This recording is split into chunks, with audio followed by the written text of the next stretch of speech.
Okay, so it's after 5 o'clock a.m. Time for a little morning pick-me-up.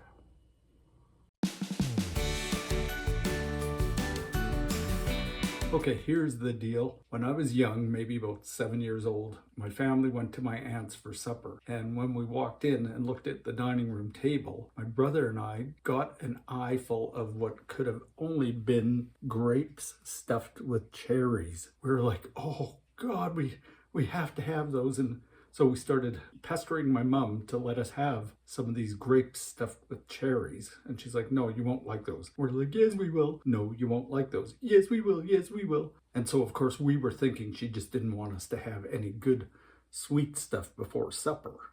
This was dessert. But finally, she relented and she's like, all right, fine. Go ahead, try them.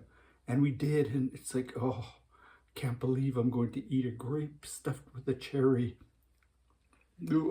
Actually, they're very good. I love olives now. But of course, to a 7-year-old's palate, this was probably the worst thing on the planet. It was salty and gross all around. But so that got me thinking, and I've thought about it ever since then.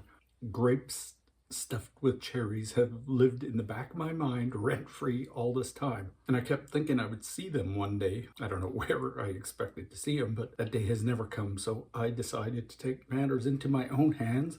So today we're going to make something called grolives, or sweet olives, dessert olives. I don't know what you want to call them, but yes, we are going to stuff some grapes with maraschino cherries and just see if they resemble anything that looks like an olive.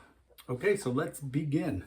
So what we're going to need, of course, are grapes and maraschino cherries. You could actually use real cherries if they're in season, or you could buy the frozen ones. And a cutting board and some cutting tools and toothpicks. And I should mention, I have never done this before, so we'll be doing it together for the first time. I don't know if this has ever been done before. Maybe I'm the only person on the planet who has tried it. I somehow doubt it, but I've never seen it done, so we'll develop the technique as we go along. So what I've got here is actually a pumpkin carving tool. I don't know if that's going to work. The top of the blade looks a little too blunt. And then I've got a paring knife, so it's got a sharper edge, because what we're going to try to do is cut a circle or a hole in the middle of the grape. So we'll see which tool works best for that. Okay, let's try this.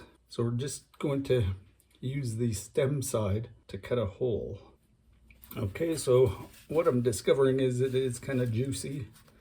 That may prevent the cherry from staying in the hole we've dug.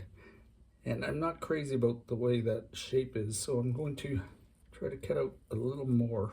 Okay, so I've got our hole dug out. All right, let's try. Let's get a cherry here. Okay, so we've got our maraschino cherry, and obviously that's never going to fit into the hole, so we need to pare down the cherry a bit. So I'm going to cut it into 4, quarter it. Just see if that will work. Maybe score it a little bit here so it'll fold better. Okay, and hopefully you can see that. Okay, so we have our first olive. You know what I'm kind of impressed with? Let's try it again. We'll use just the paring knife, which most of us have in our kitchen. So very carefully cut in a circular motion around the top of the grape. Pull out the core. Okay, and hollow it out as much as you can. Again, so we'll score it here just to give it some way to fold. Okay, we have our second one. Okay, let's try it again. My hands are getting my fingers are getting very sticky from the maraschino cherry. Okay, that came apart quite nicely. Okay, and I think it's important to score it just so it doesn't try to expand once you get it in there. Okay, another. And let's just do one more. Okay, so I've got it folded up. Okay, and this is what happens if you don't hollow it out enough. It just pops right back out. Really got to hollow out the grape as much as possible. So yeah, you can see quite a bit. And this one broke in half. But it still sort of looks like a olive.